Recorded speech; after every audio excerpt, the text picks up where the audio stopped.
John Stuart Mill was born on the 20th of May, 1806, in the outskirts of London. His father, James Mill, was also a renowned historian and philosopher. James Mill subjected his son to an extraordinarily rigorous education, and the young Mill was forbidden from associating with other children apart from his siblings. John Stuart Mill could read ancient Greek by the age of 3. By the age of 8, he had read Aesop's fables and the whole of Herodotus. The pressure placed upon Mill by his father took its toll, and he contemplated suicide in his early 20s. In these dark moments, Mill was saved not by reason, but by the poetry of William Wordsworth, which inspired him to continue his quest to create a more just society. Mill recovered to become one of the most influential philosophers of the 19th century, whose creed of limited government, impassioned defense of freedom of speech, and staunch rationalism would come to dominate the mindset of Western thought. If the average person is the unconscious ambassador for a philosopher they have never heard of, for most people in the West, I would guess, that philosopher is John Stuart Mill.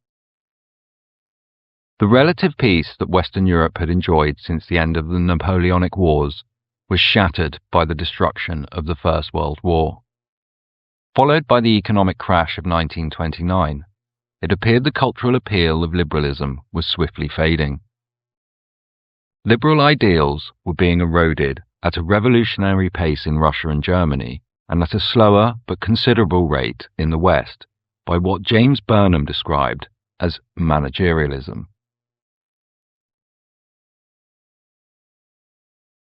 The theory described a new class emerging from the individuals who staffed the rapidly growing number of international organizations and corporations that were beginning to have an influence on politics that was far greater than any elected representative or private individual.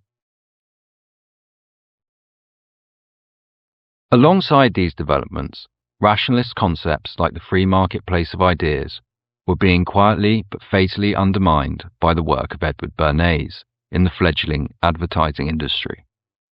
When I got back from the war, I recognized that ideas could be as important weapons as anything.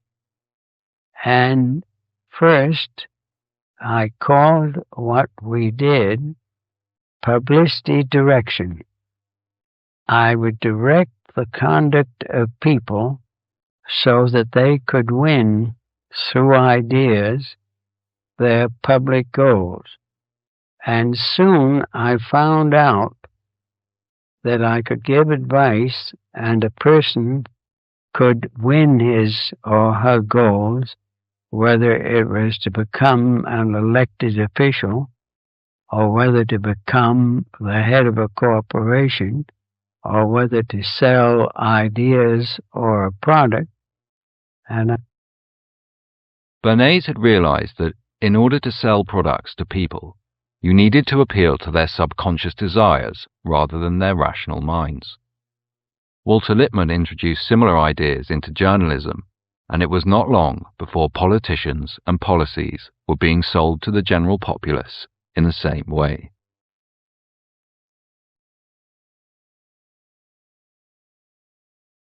Bernays' ideas were adapted by a young Austrian painter, and we all know what happened next. The liberal world was triumphant against two of its potential future competitors in Japan and Germany, and was soon engaged in a global struggle with seemingly the only remaining challenger, the USSR. One major change had occurred to the liberal world as a result of the Second World War. It was no longer led by the fastidious and stuffy British Empire, but by the vibrant, energetic, prodigal son of the liberal Enlightenment project, the United States of America.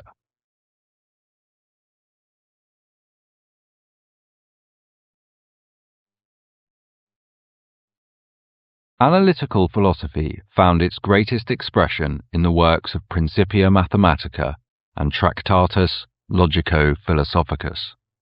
But ominously, Like the great trio of Socrates, Plato, and Aristotle before them, what appeared to be the beginning of a new golden age was in essence a philosophical Indian summer.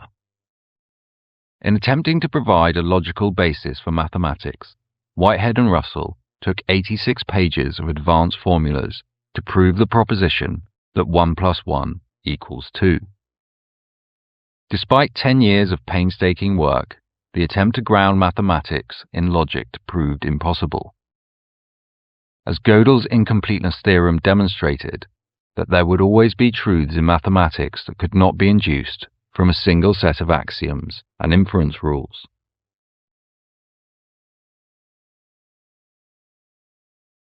Ludwig Wittgenstein was born into the second wealthiest family in the Austro-Hungarian Empire. The atmosphere in the family home was compared by visitors to the conduct of a royal court, and the domineering presence of Ludwig's industrial tycoon father was a likely contributing factor to 3 of his 5 brothers committing suicide.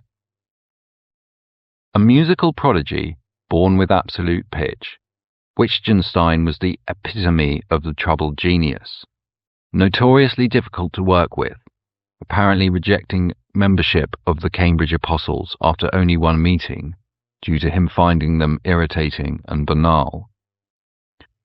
Tractatus was submitted as Wittgenstein's PhD thesis, and went on to be regarded as one of the most important works of 20th century philosophy. I am forced to admit that in my attempts to engage with Tractatus, I have only the vaguest understanding of the material. This sort of high-level philosophy is for the select few who have both the intellect and the inclination, and therein lies an irretrievable problem for the establishing of truly rational societies. What the rationalism of Tractatus gave us was not the foundations for a new philosophy, but the conclusion that many metaphysical questions were not wrong, but simply nonsensical. Most of the propositions and questions to be found in philosophical works are not false, but nonsensical. Consequently, we cannot give any answers to questions of this kind, but can only point out that they are nonsensical. Most of the propositions and questions of philosophers arise from our failure to understand the logic of language. They belong to the same class of question whether the good is more or less identical than the beautiful. And it is not surprising that the deepest problems are in fact not problems at all.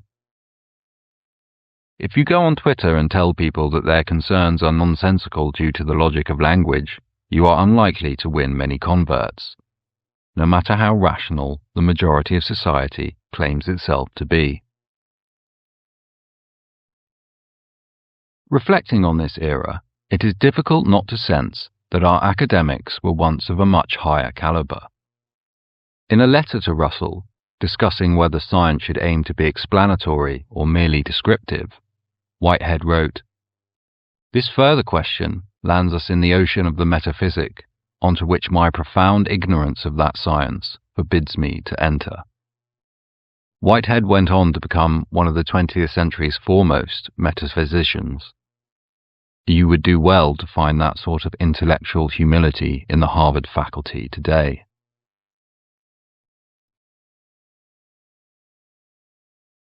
Published in 1929, Process and Reality broke dramatically with the Western philosophical tradition of Cartesian dualism, arguing that reality consisted of processes rather than material objects, and that processes are best defined by their relations to other processes, thus rejecting the theory that reality is ultimately constructed by bits of matter that exist independently of each other.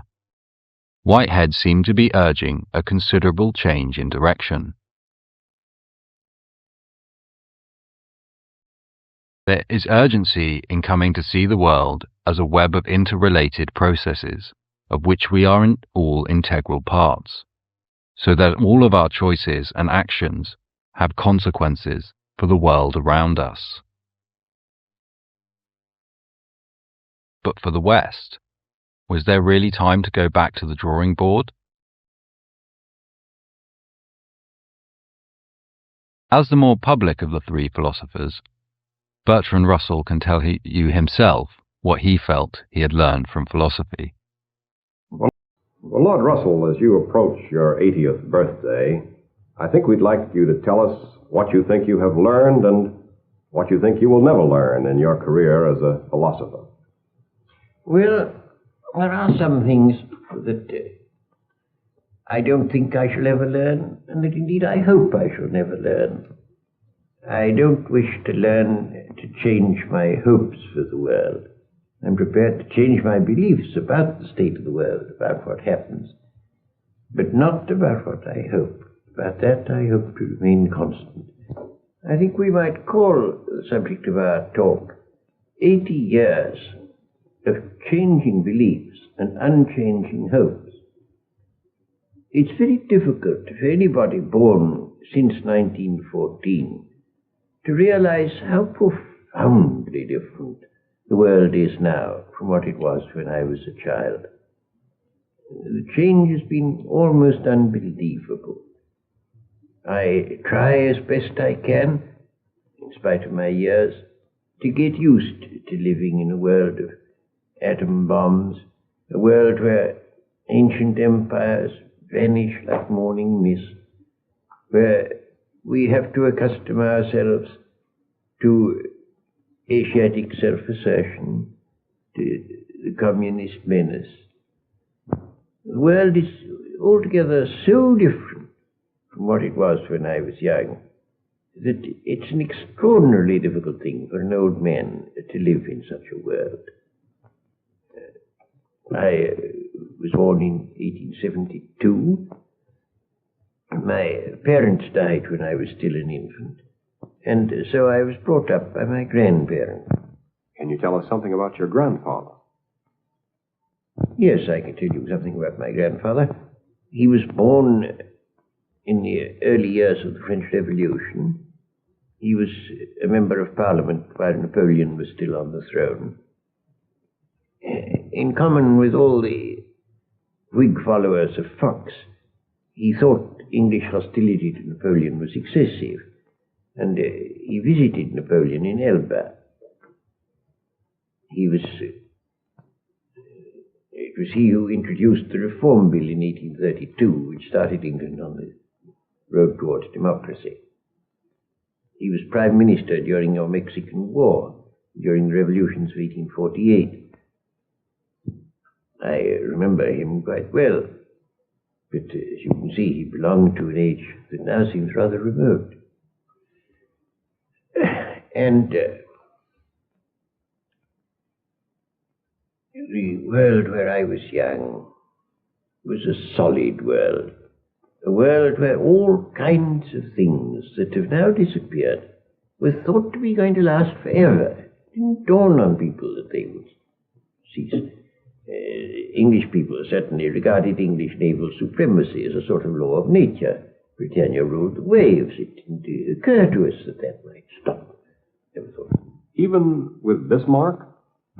Bismarck was regarded as a rascal and was thought of as a sort of uneducated farmer. But it was assumed that the influence of Goethe and Schiller would gradually bring Germany back to a more civilized point of view. And moreover, we thought of Germany as only a land power. Germany had at that time no navy. We weren't at all afraid of Germany. In fact, liberal opinion was more favorable to Germany than to France at that time. Bismarck himself compared Germany and England to an elephant and a whale, each formidable in its own element, but no danger to each other. And that was how we felt. So we were not afraid of Bismarck at all. It was thought that there was going to be ordered progress throughout the world. Gradually, every country was going to take to parliaments. There was going to be a bicameral legislature and two parties, and it was all going to be exactly like England everywhere, all over the world. My grandmother used to laugh because one time she said to the Russian ambassador, "Perhaps someday you will have a parliament in Russia." And he said, "God forbid, my dear Lady Russell." Except for the first word, the Russian ambassador at the present day might give the same answer. But that was the assumption. It was all going to be orderly, all quite nice. The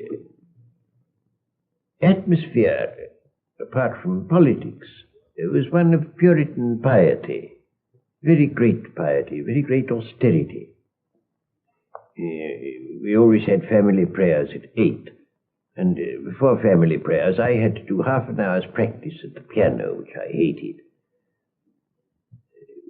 Although there were 8 servants in the house, the food was always of the utmost simplicity. And even of what there was, if there was anything at all nice, I wasn't allowed to have it, because it wasn't good for children to eat nice things. For instance, there would be rice pudding and apple tart. Grown-ups had the apple tart, and I had the rice pudding. And there was extreme austerity in all those ways. My grandmother, until she was over 70, would never sit in an armchair until after dinner. Never. It's almost gone out, that sort of austere living by well-to-do people, which in those days was very common. When did you get to Cambridge? Oh, I got to Cambridge when I was 18. And that, of course, was a new world to me completely. I, for the first time, met people who, when I said anything that I really thought, didn't think it absurd. I'd learnt at home to say almost nothing about what I really thought. People had a horror of philosophy which interested me. And they would say every time philosophy was mentioned, philosophy is summed up completely in these 2 questions. What is matter? Never mind. What is mind? No matter. And at about the 60th repetition of this remark, I ceased to be amused by it. When I got to Cambridge, it was a great comfort to me to find people who didn't regard philosophy as absurd. So that I was very, very happy when I first got to Cambridge. I quickly got to know a great many people who became my lifelong friends. Most of them, I'm sorry to say, are dead now, but those who are still alive are still my friends. You started with mathematics, didn't you? And then moved to philosophy? That is so, yes. I did 3 years mathematics and 1 year's philosophy at Cambridge. I had done only mathematics before going to Cambridge. What caused your interest in philosophy? Well, 2 things, 2 very different things caused my interest in philosophy. On the one hand, I wanted to understand the principles of mathematics. I observed that all the proofs of mathematical propositions that were taught me were obviously fallacious. They didn't really prove what they said they did. And I wanted to know whether there is any truth in the world that is known. And I thought if there is any, it's probably in mathematics. But it's not in mathematics as I was taught it. And so I tried to find out some truth there. The other thing that made me interested in philosophy was the hope that I might find some basis for religious belief. And did you find it? No, in the mathematical part of my hopes I was fairly satisfied. But in the other part, no, not at all. For a time I found a certain satisfaction in the Platonic eternal world of ideas, which has a sort of religious flavor and gave me a certain satisfaction. But then I came to the conclusion that that was nonsense, and I was left without any satisfaction to that set of my desires. It remained so. So that as far as that goes, philosophy proved a washout to me, but not on the side of technical basis of mathematics. Wasn't it about here that you entered into what you called a life of disagreements? Yes, I disagreed first with my people about both about mathematics and about philosophy. They cared only about virtue. They thought virtue was the only thing of importance in the world. Mathematics, therefore, was unimportant because it has no ethical content. And philosophy was positively pernicious because they thought it undermined virtue. So that on that point I had a strong disagreement with my people. But as regards that, of course, that disagreement was, as far as my personal life was concerned, was solved by my living among academic people who didn't take that view, so that I got again into a circle of people with whom I was quite at home. But that was brought to an end by the First War, where I took a pacifist line. I was against the First War. I was not against the Second. Some people think that this is an inconsistency, but it isn't. I never, during the First War, said that I was against all war. I said I was against that war. And I still hold that view. I think that the First War was a mistake, and I think England's participation in it was a mistake. I think if that hadn't happened, you would not have had the communists, you would not have had the Nazis, you would have not had the Second World War, you would not have had the threat of a third. The world would have been a very much better place, I think. Germany, in the time of the Kaiser, was not uncivilized. There was a certain amount of suppression of opinion, but less than there now is everywhere except in England and Scandinavia. So it really wasn't really bad. For propaganda purposes, the Kaiser's government was represented as dreadful, but that was only talk. It wasn't really true. Your opinions today in regard to Russia are not altogether friendly. Did you always feel that way about the Bolsheviks?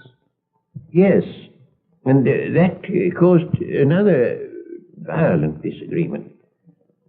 Owing to my pacifism during the First War, I'd become estranged from what you might call conventional people. And then I went to Russia in 1920 and found that I abominated the Soviet government. I thought they were dreadful people already and becoming more so, and sure to go on becoming more so. And so then I had to break with all the people who endured my pacifism, who all liked Russia or thought they did. So that I was left in a very great isolation at that time. But, however, I escaped some of the pain of it by going to China, where I spent a very happy year. I liked the Chinese very much. And there I found people that I could agree with, that I could like. Any conclusions about China? Oh, I don't know about conclusions. I don't think I came to any particular conclusions. I continue to think, as I had thought before, that democracy is the best form of government where it will work. It didn't work very well in China. It wasn't working at all. And one could see that it wouldn't work there. They hadn't the political experience. But I thought it would work there in time, and I dare say it would have done if circumstances had been a little more propitious. On your return, the focus of your interests changed, didn't it? Yes. Owing to the birth of my two elder children, I became very much interested in education. And at first, especially in education in the very early years. I didn't like the old-fashioned schools for a number of reasons. I didn't altogether like the progressive schools, though in some respects I thought them much better than the older ones. But there were some things about progressive schools, at least about most progressive schools, that I didn't feel were right. I thought they didn't pay enough attention to instruction. It seems to me that in our technically complex world, you can't play any important part unless you have a very considerable amount of actual knowledge. And I don't think that most children will acquire much knowledge unless there is a certain amount of discipline in school. I think the degree of discipline required for acquiring knowledge ought to be insisted upon, and isn't sufficiently insisted upon in a good many modern schools that I know. The 1960s was a period of rapid advancement in the progress of socially liberal ideas throughout the West, and was the formative period for many of our modern boomer elites. The culture of Harvard Square was still a counterculture in the 1960s, but it was beginning to achieve critical mass in important areas, and with the help of the behemoth of Hollywood, would soon spread across the Western world. The post-war economic boom was encouraging optimism about the future, and when the baby boomers began to come of age, as a demographically oversized cohort, they could leverage this to exert pressure on society to enact the rapid and widespread change they favored. One of the first victories of post-war liberalism in America was the Civil Rights Act of 1964, and was the start of a wave of liberal victories in the West that continued relatively uninterrupted for the next 50 years. But even in those exciting and idealistic early days, there were warning signs that things might not always go as planned. On the 20th of January 1969 in New York, a brick was thrown through the classroom window of Franklin High School teacher Frank Siracusa. When he went outside to confront the perpetrators, they assaulted him and set him on fire. This shocking episode is documented in the opening of Harold Saltzman's controversial book, Race War in High School. The story of the demise of Franklin High School should appall anyone who cares about education. There were times when I could barely believe what I was reading. Here are a couple of quotes from teachers describing their experiences.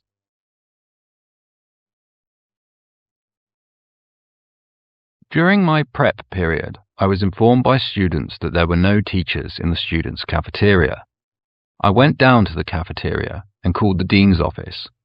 I noticed students stealing supplies.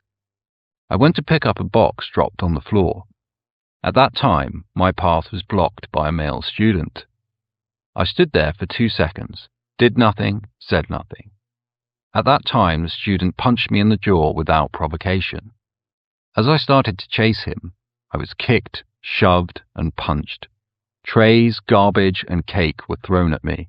I was spat upon and attacked by a large number of students, at least 30. I gave chase to the student who originally punched me. After 10 minutes, I lost him. Recently, I had occasion to help control a large group of students in the auditorium while a fight was broken up. This brawl had, in my opinion, riot potential. I found myself in this role because other teachers, some of them male teachers, refused to get involved and passed by. While it is true school teachers are not peace officers and are not expected to place themselves in a position of possibly incurring personal injury, there are ways of assuring proper supervision within their control. The apathy displayed by some of our teachers who have voiced great concern in the interest and welfare of children is appalling. Perhaps we will go along, doing nothing constructive, preferring the path of least resistance. That path, however, leads away from scholarship and decency in our school, away from good citizenship and responsibility in our society, and towards decay and destruction of both education and humanity. But perhaps what is most shocking is how the complex bureaucracy that governed Franklin High School failed to take action as a school turned into a battleground. Personal ambition and vendettas, appeasement of militant groups, endless interference and demands from various NGOs, and political interest that prevented sensible rezoning or reduction in student numbers, all contributed to the school's demise. The Who's Who presents a bewildering number of people who were responsible and ultimately failed to bring basic order to a high school. The liberal approach to the political atmosphere of the school had allowed a situation where the most militant and organized factions could thrive. The school was shut down by a district court in 1974. Will this story prove to be a small anomaly or a microcosm of the future of liberal society.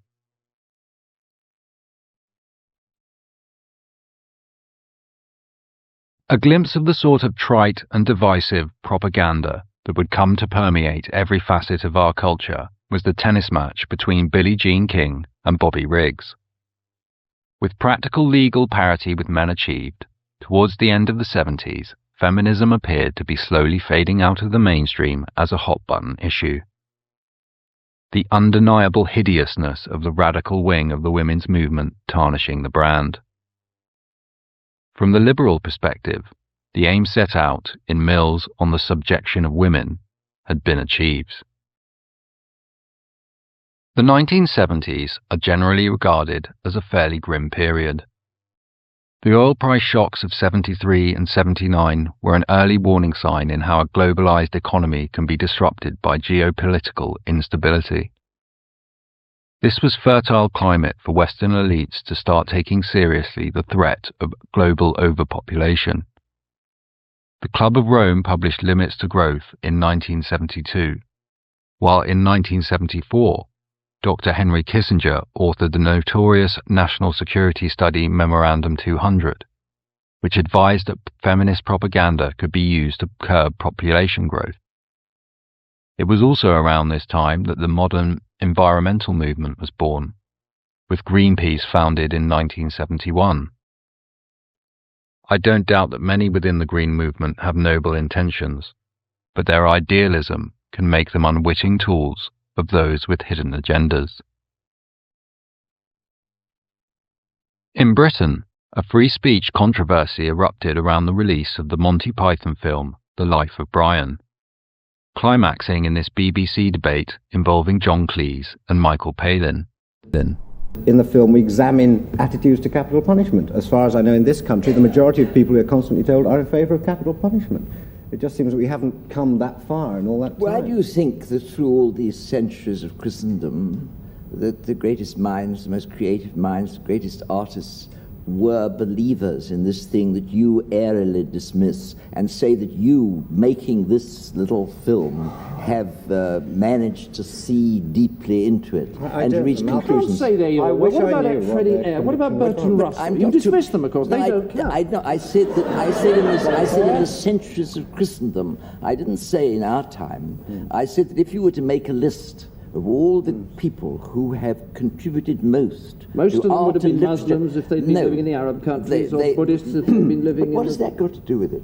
These people were inspired. These people were inspired by this event, which you have celebrated in this film by a lot of people on crosses singing a sort of, as though it's sort of rather inferior musical. Death perhaps doesn't matter that much, which after all you're saying the whole time.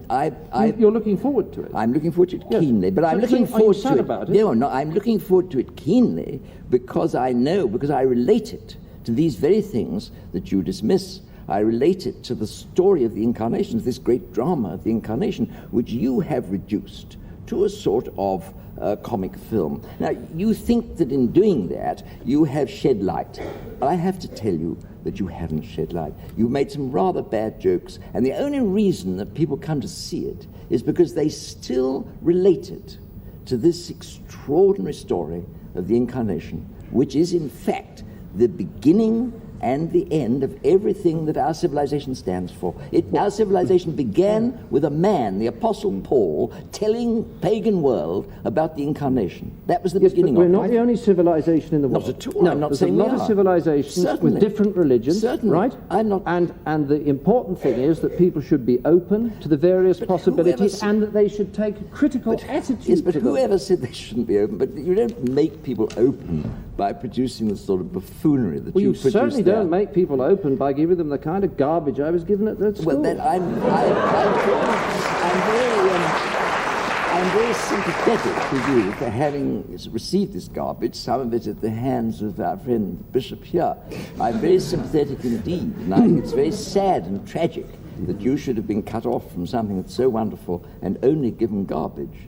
But I would simply point out to you that if you care about what constitutes what we call Western civilization, which now probably is coming to an end, and you were to consider the role that's been played in that by this thing that you treat as a piece of buffoonery, you would have a certain humility in saying that you have been able, through making it, to shed light upon something. But you keep making the basic assumption. Sorry, let me just say this, Mike. You keep making the basic assumption that we are ridiculing Christ and Christ's teaching, and I say that we are not.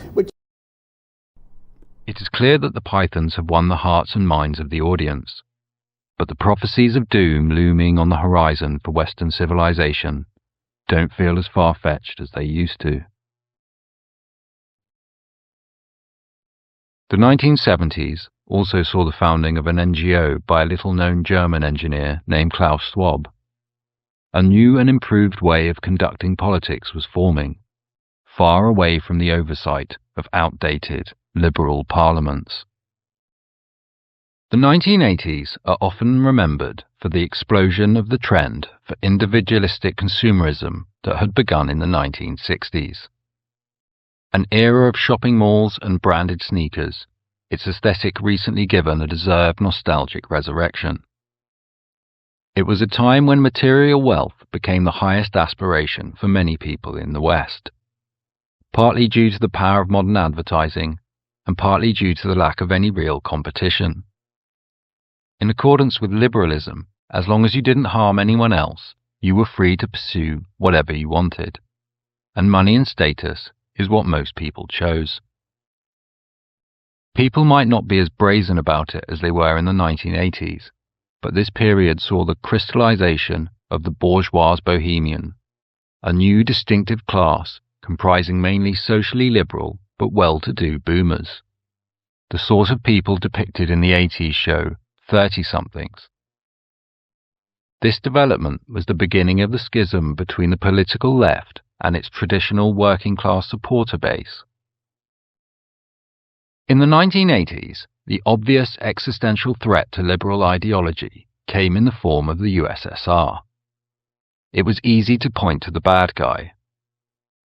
With a purely external enemy to defend against, liberal values seem to have convinced the vast majority in the West, with few Westerners dreaming of escaping to the USSR. Foreign policy experts were so convinced that the Cold War would dominate for years to come that they had not considered what to do if they won, a victory that was just around the corner. But there was an aspect of the Cold War that did concern the domestic front. KGB defector Yuri Bezimov gave an interview in 1983 that made incredible claims of widespread communist subversion in the United States, and that this was the main prerogative of the KGB ahead of traditional espionage. But in reality, the main emphasis of the KGB is not in the area of intelligence at all.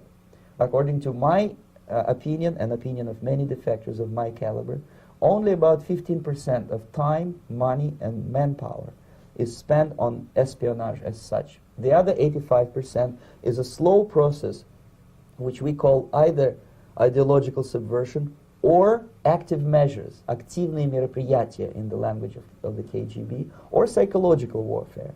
What it basically means is to change the perception of reality of every American to such an extent that despite of the abundance of information, no one is able to come to sensible conclusions in the interests of defending themselves, their families, their community, and their country. It's a great brainwashing process which goes very slow, and it's divided in four basic stages. The first one being demoralization. It takes from 15 to 20 years to demoralize a nation. Why that many years? Because this is the minimum number of years which requires to educate one generation of students in the country of your enemy, exposed to the ideology of the enemy. In other words, Marxism-Leninism ideology is being pumped into the soft heads of at least 3 generations of American students without being challenged or counterbalanced by the basic values of Americanism, American patriotism. The result you can see.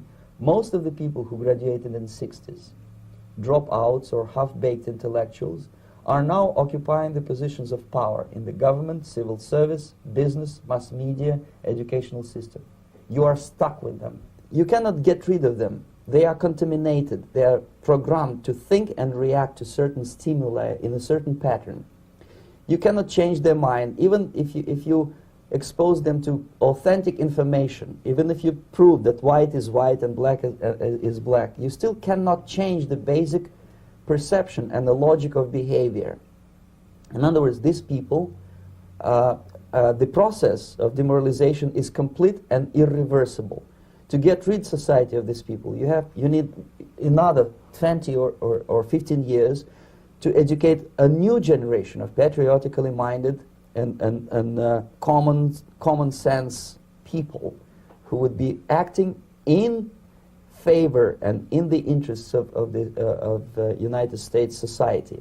And yet these people who've been programmed and, as you say, in place and Yes. who are favorable to an opening with the Soviet concept, these are the very people who would be marked for extermination in this country? Most of them, yes.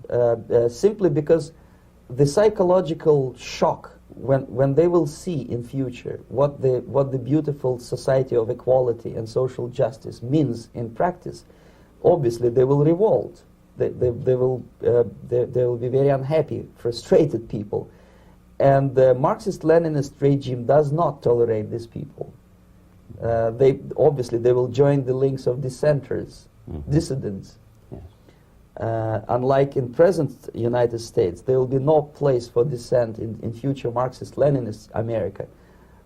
Here you can get popular like Daniel Ellsberg and filthy rich like Jane Fonda for being dissident, for criticizing your Pentagon. In future, these people will be simply squashed like cockroaches.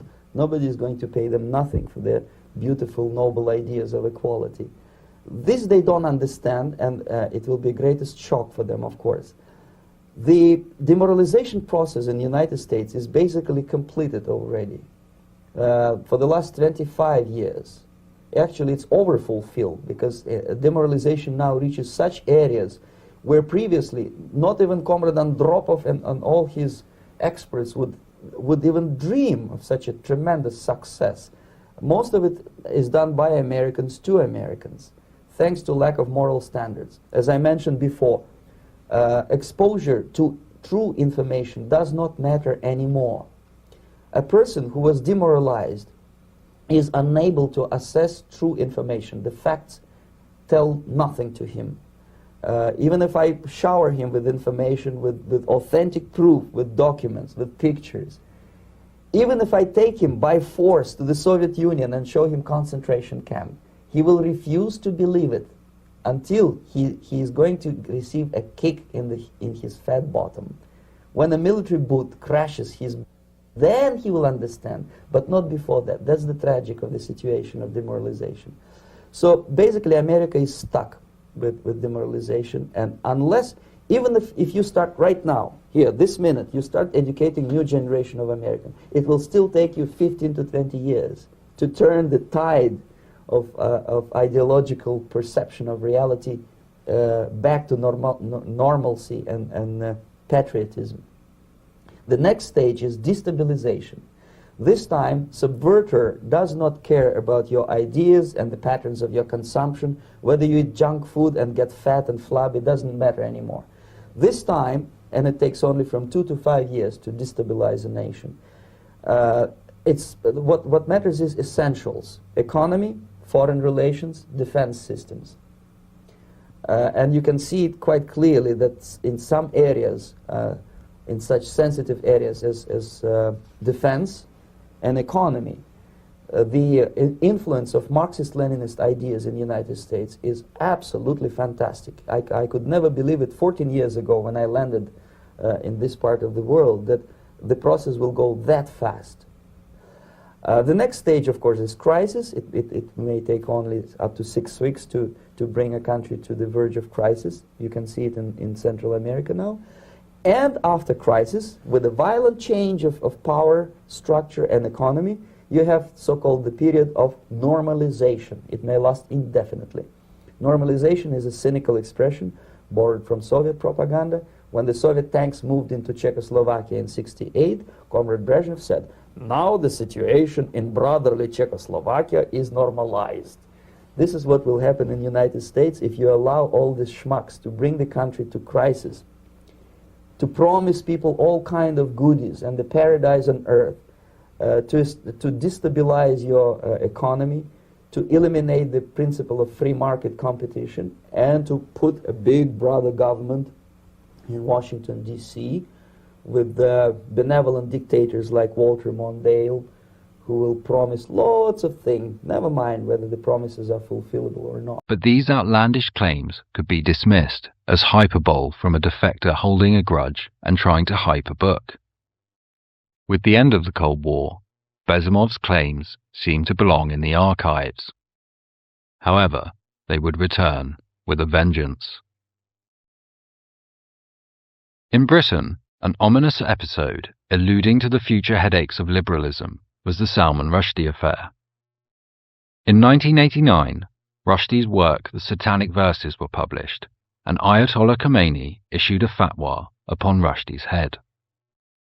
Protests from British Muslims revealed a growing faction in the liberal West had not got the memo on freedom of expression. The British government seemed firm in its commitment to liberal principles, and it supported Rushdie's freedom of speech, and he was given 24-hour police protection.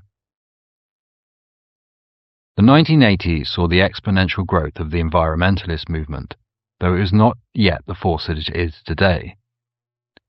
However, evidence was appearing that the dogmatism that is currently prevalent took seed a long time ago. In 1986, Greenpeace co-founder Patrick Moore left the organisation. Criticising the environmental movement for embracing scare tactics and disinformation, he claimed the movement had been at the forefront of, had abandoned science and logic in favour of emotion and sensationalism. Even for someone who hails from southwest England, I doubt there are many of my peers who do not know at least the opening lines to the Fresh Prince theme tune. Hence the show has become ubiquitous with the golden era of 90s liberalism.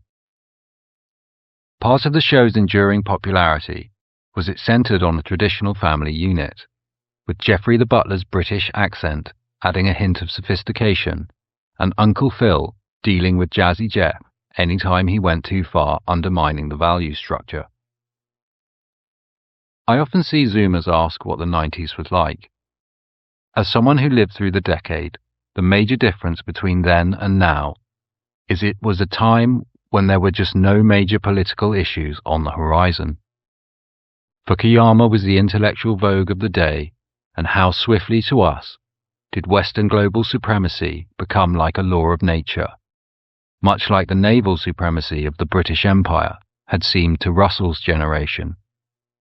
It seemed self-evident that there was nothing but progress ahead. Nothing mattered, just have fun.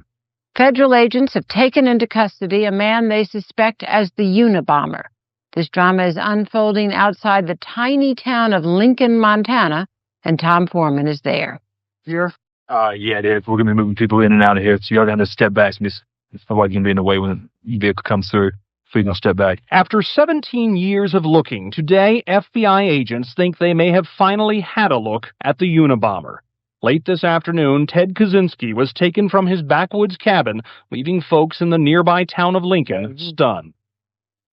With hindsight, it is much easier to spot the warning signs. On September the 19th, 1995, the Washington Post published the Unabomber Manifesto, in return for the end of Ted Kaczynski's bombing spree that had begun back in 1978. At the time, it was easy to dismiss this Luddite rant as the ravings of a lunatic. But talent hits targets others can't hit, while genius hits targets others can't see.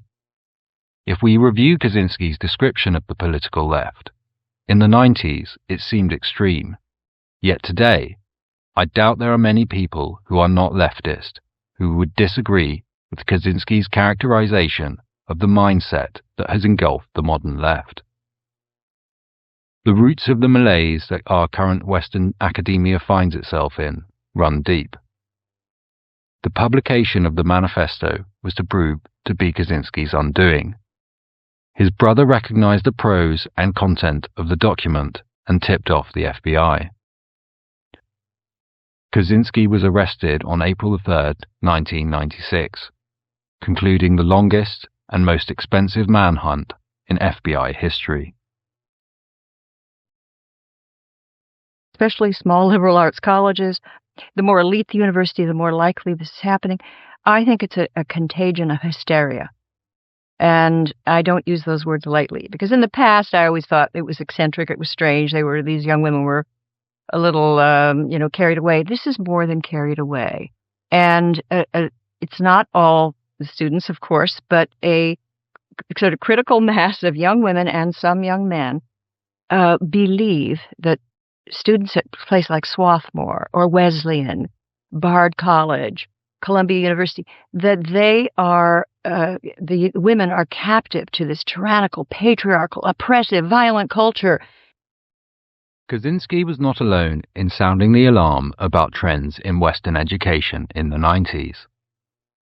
In her 1994 book, Who Stole Feminism?, Christina Hoff Sommers highlighted both the growing trend of the fabrication of statistics and the hijacking of campus administrations by radical feminists, to the point where, according to Sommers, it is now virtually impossible to be appointed to high administrative office in any university system without having passed muster with the gender feminist.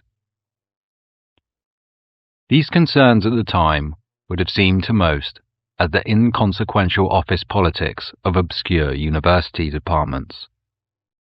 It wasn't long before they were everybody's office politics.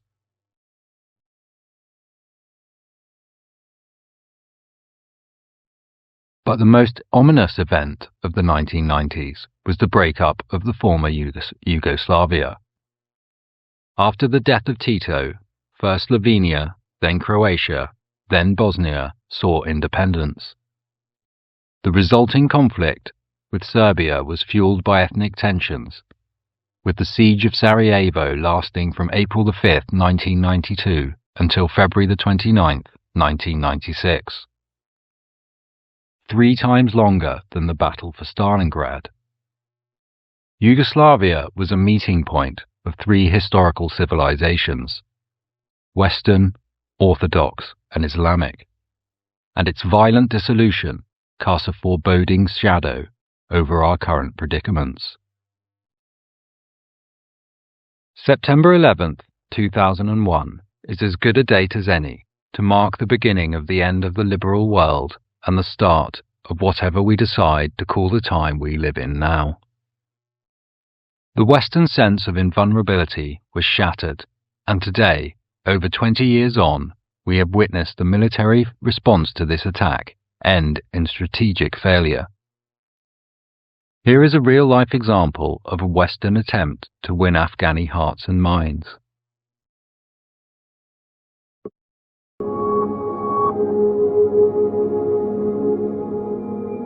So this is in some ways often called the first piece of conceptual art. این را که ما می‌بینیم نمونه این بعضی مردم اولین کار هنری مفکوره‌ای میگن. Does anyone know what it is?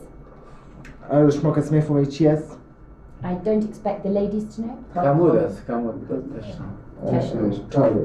Exactly. An artist called Marcel Duchamp, who's very important in Western art, put this toilet in an art gallery about 100 years ago. It was a huge revolution. Less obviously, but perhaps more perniciously, was the way the political left began adjusting their position towards Islam. From a frosty antagonism to the conservatism and misogyny of fundamentalists, Muslims were transitioned into another oppressed spoke of the wheel of intersectionality. Obviously, if virtually everyone is oppressed, there must be someone doing the oppressing. Exactly who was responsible would become increasingly clear.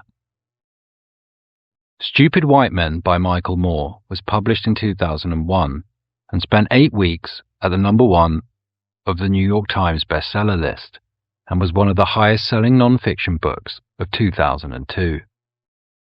I recall reading a copy borrowed from a friend at university, and even as an undergraduate, it was obvious to me that this book was an unmitigated pile of garbage. Recalling what I can from memory, it contains no references, and the proposed solutions for Northern Ireland, that Protestants should become Catholic, and the Israel-Palestine conflict, hey Hamas, just put down your weapons, are laughably juvenile. Rationalism cannot survive when supposedly intelligent people read books like this. Around the same time, Robert Putnam published a slightly more serious book, Bowling Alone.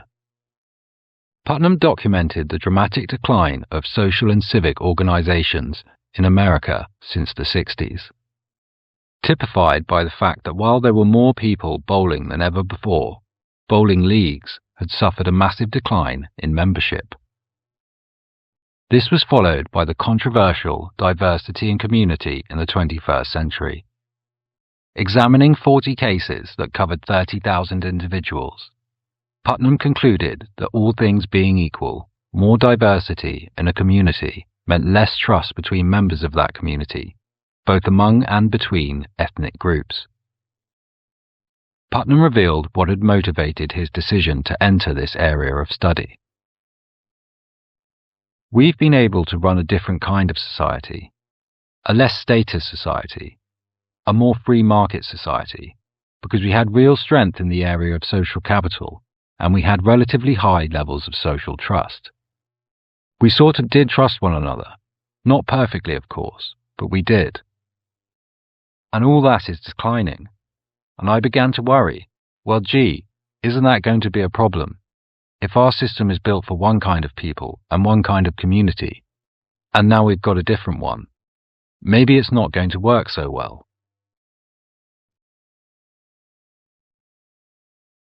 Spans the globe like a superhighway. It is called Internet. Information superhighway, Vice President Gore on Wednesday said he could foresee the day when a youngster just home from school, given a choice between Nintendo and the Encyclopedia Britannica, would choose to access the encyclopedia. If that is so, that might be even a greater accomplishment than the technology. Another revolution in human networking was also taking place in the early 2000s. This was the time when the Internet became a part of the public consciousness. Like the Gutenberg press before it, the Internet led to the rapid expansion in the production of information and the speed at which it could be distributed. The technology of the printing press was an essential vehicle in the spreading of Protestant ideas in Europe, followed by the devastation of the 30 Years' War.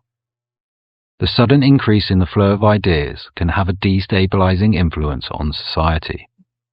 In both Britain and America, evidence is mounting that the effect of the Internet is similar to that of the printing press before it.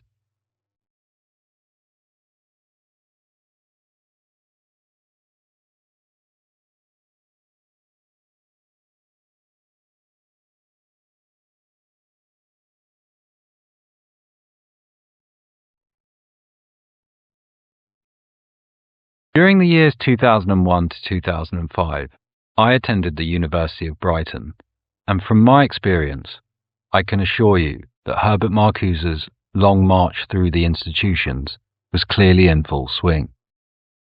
Professors were more dedicated to churning out activists to tear down Western civilization than to admire and preserve its achievements, and helped foster a hostile environment for anyone who dared stray from campus orthodoxy. The West's calamitous start to the 21st century continued with the implosion of the banking sector in 2008. Fueled by righteous anger over privatized profits and socialized losses, the Occupy movement was born. Despite having a broad base of support, Occupy was destined to become an abject lesson in the limits of populist politics. The initial enthusiasm was quickly exhausted as the unwieldy mass movement failed to define its goals. The broad base of Occupy had proved to be a weakness, bringing the liberal left into direct contact with their intersectional counterparts, exposing their fundamental differences. It was in the aftermath of Occupy that corporations began their love affair with woke marketing, perhaps as an attempt to divert any mass movements of the economic left by appeasing socially left-wing political ideals. The rise in a liberal censorship was about to engulf one of the most popular television shows of all time, South Park. Having previously aired an image of Mohammed in the episode Super Best Friends, Comedy Central refused to air the image in later episodes, and even censored the mention of the name of the Muslim prophet. The climax of the 200th episode celebration went to air like this. Because there is no goo, Mr. Cruz. You see, I learned something today. Throughout this whole ordeal, we've all wanted to show things that we weren't allowed to show. But it wasn't because of some magic goo. It was because of the magical power of threatening people with violence. That's obviously the only true power. If there's anything we've all learned, it's that terrorizing people works. That's right. Don't you see, Gingers? If you don't want to be made fun of anymore, all you need are guns and bombs to get people to stop. That's right, friends. All you need to do is instill fear and be willing to hurt people, and you can get whatever you want. The only true power is violence. Yeah.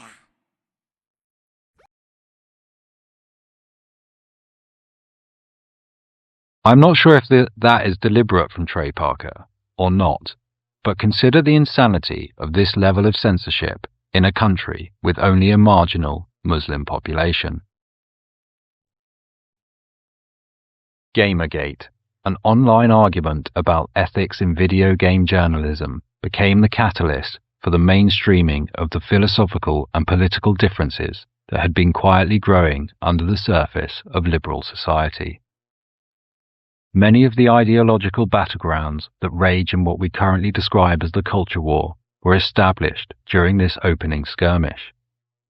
It also launched the careers of many of the political YouTubers that dominate the scene today. Back in the innocent days of 2015, many people, including myself, believed that if only enough people could be made aware of the madness that was unfolding, the pressure on democratic politicians would force them to act, and sanity would be restored. But if we reflect upon Gamergate with hindsight, we see that the disorganized mass is powerless. Anita Sarkeesian's ideas were clearly unpopular.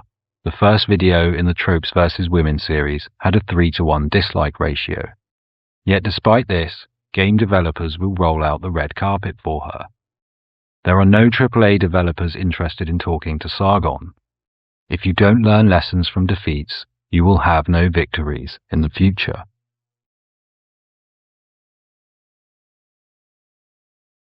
The demented individuals that became known as social justice warriors in this era had been evident in the culture and evolving for some time. Characters like Rick from The Young Ones, the comic strip Student Grant, and this sketch from Monkey Dust. So fractured at the moment. You've got web spinners, net jockeys, backloaders, emails, she-mails, disc suckers, jock dickies, ragamuff divers and slam dunk funketeers. I'll tell you this, in many ways the Velvet Underground were the first interactive website. Paint and click. They weren't songs, they were downloads. I've started a website where I describe my period pains. It's called evespunishment.com. The PC is the mother, the mouse is the tampon. A bumper chicken bucket, please? And hold the hypocrisy.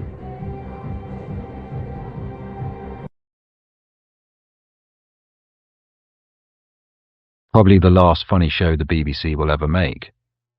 Reveal that rather than a new phenomenon, they were the nadir of a growing trend that had finally reached critical mass among Western youth. And since then, the situation has only gotten worse. The culture wars have intensified, not abated. The progress in liberal racial and gender harmony that seemed an unstoppable force in the 90s have had their foundations rocked by the divisive rhetoric of progressive movements. The negative impact of BLM on both sides of the racial divide is plain to see. Yet before our eyes, virtually every Western institution has capitulated to the intersectional juggernaut.